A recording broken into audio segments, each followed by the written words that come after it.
Doug, we are Yes. about to get into getting under my skin. Absolutely. You wanted to say good You know morning it's to getting someone? into. I said that and you didn't even realize. Getting into my skin, Doug. Getting under. Into. Same. That's not the same. It's not the same. Six of one, half dozen of the other. Okay, you have a word that you want to share with our viewers. Hemangiomas. Yeah, there Yeah. you go. Yeah, I got That it. is what we're talking about this morning. Absolutely, absolutely. We need to say good morning to our dermatologist, Dr. Andrew Ford. Good to see you Hi, as you good always morning. say. Good morning to And you you and picked an all easy your word. viewers. Yes, Yeah, this hemangiomas. this Oh, word really? makes a lot of sense. Easy to He pronounce. practiced in the mirror. He's very good this morning. Very good. Yeah. And I have actually seen the condition, but talk to us about it because it is seemingly very common. Yes, it is. It is common. It's a benign proliferation or multiplication of blood vessels in the skin, and that can be either superficial or deep, and it can be localized or it can be spread in a segment. It's important because we see it quite often, but sometimes it can have greater effects, especially if these blood vessels are deeper than they appear just by looking at them. What I'm going to do today is to show you the variety of them, and this is one of the more common ones. That's called a cherry angioma, or Campbell de Morgan spot, or a senile angioma. It's something that you get around 30, 40 years of age, and it's in the mid-trunk, lots of little red dots on the skin. I've They're seen harmless. some of those next to and people's eyes. yeah, you can have similar looking things on other parts. This one is called a spider angioma. This one has a central red bump and some little feeder vessels coming in, and it does look something like a spider, doesn't it?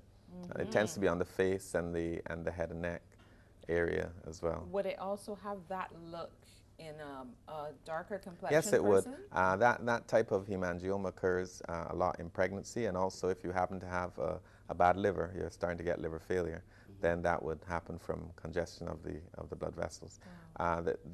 That person had a hereditary one that also occurs in people with darker skin. On the lip, you get what's called a venous lake, which looks a bit darker. It's usually a solitary bump or a nodule, and inside of that is just blood, but it looks that way due to refraction through the skin. Okay, is it more prevalent in a particular Yes, well race? that's more common in the white race. In babies have a lot of hemangiomas. This is the infantile hemangioma. This is of importance because it tends to occur in the first few months. It could occur again in the face and in the neck, and usually by 3 months it's gone through 80% of its proliferative phase where it's just growing. But usually by 18 months it gets smaller. That one is very important because if that occurs around the baby's eye or around the nose, or around the mouth, it's an important situation to deal with, especially around the eye, because if it's there around the eye, it would stop the eye from developing. And this is at the nape, Yeah, this one right? is in the back of the neck, but they can become quite large, and sometimes if they're very large, then you have to intervene and do things about it. Why do they happen? Well, we don't actually know why it happens, but of course there's a theory that if the skin during development is not allowed to get enough oxygen, the blood vessels can respond by multiplying in order to meet that demand for oxygen. But that type of hemangioma is seen more commonly in female babies that are premature, and also in babies of a lighter skin color. Also, it's seen sometimes if you get a procedure, amniocentesis, sometimes some procedures, they think there's an increased association with that as well. But it doesn't dominate in any of the sexes. I mean, they equally Female get it. babies tend to get it more. Yeah, but in adults now. In adults, you get the other types that you see, and I think it's equally distributed.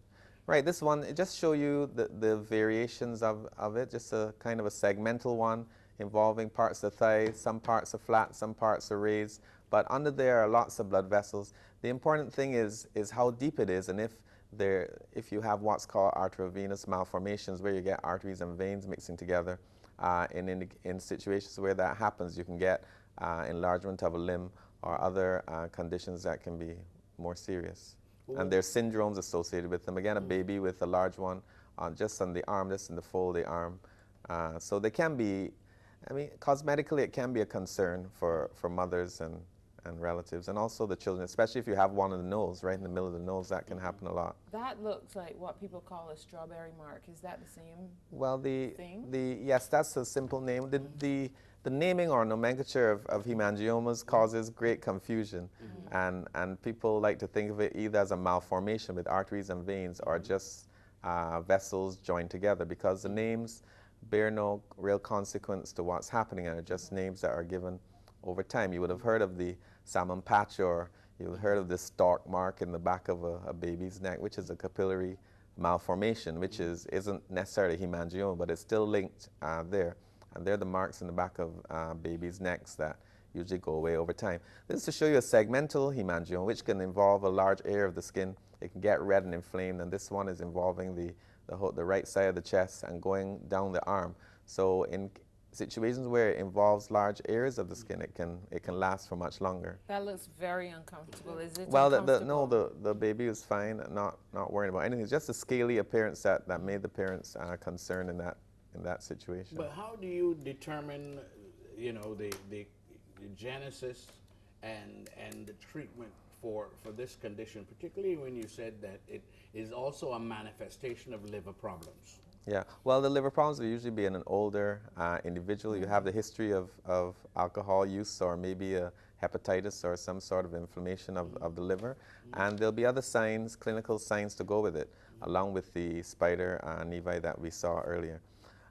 In other cases, they're just benign incidental things that you see. But in infants, where you know, it can be of more consequence, especially if it's growing rapidly, you may have to do tests, ultrasounds, and blood vessel studies to see if these vessels are linked to things deeper in the body. And in some cases, like let's say the individual with the spider vein, that's one that's inherited. You can have bleeding of the gastrointestinal tract and other places, because you may have some similar vessels in your liver, in your intestinal tract. So you can have bleeding, nosebleeds, that sort of thing. So this is an individual with the hereditary version of it, and not very common. This is just about 2 people I've seen over the last 18 years with that condition. How do you treat? Well, it depends on the type. The first few that I showed you, the first 3, the cherry and the other one, you can physically get rid of them by electrically burning them, by freezing them, or you can use a laser to get rid of them. It will just leave a little discoloration or maybe a depression. In the type that occurs in children, however, the treatment depends on the location. Like if it's in a very important area, as I said, by the eyes or the nose or elsewhere. In most cases, they will resolve spontaneously. They say about 80, and now they've lowered it to about 50% of cases they actually do something about it. But when you want to do something about it, the older way was to give oral steroids, but they also put steroids into the lesion or rub it on.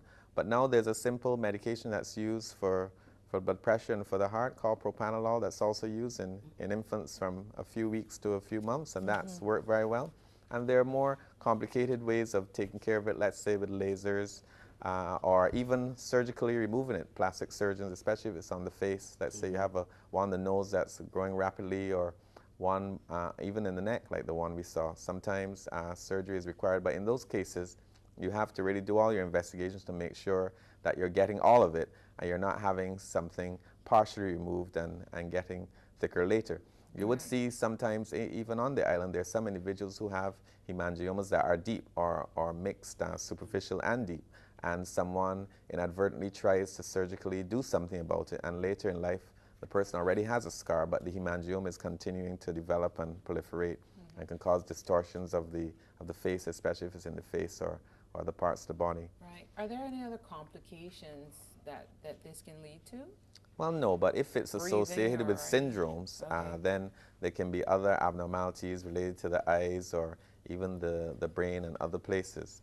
So it's really the hemangiomas that occur with syndromes that are dangerous. But in that case, the individual would have been worked up and all the testing would have been done to see what's really happening with the blood vessels. And this is critical whenever a surgical intervention is being done. I imagine you have to be careful, though, if you have an issue, a problem with bleeding, and you get it injured. Yes, certainly. If you're unlucky to be a hemophiliac or something and have one, that would be quite catastrophic. But even regular individuals can have an ulceration or a trauma that can happen normally or with some injury.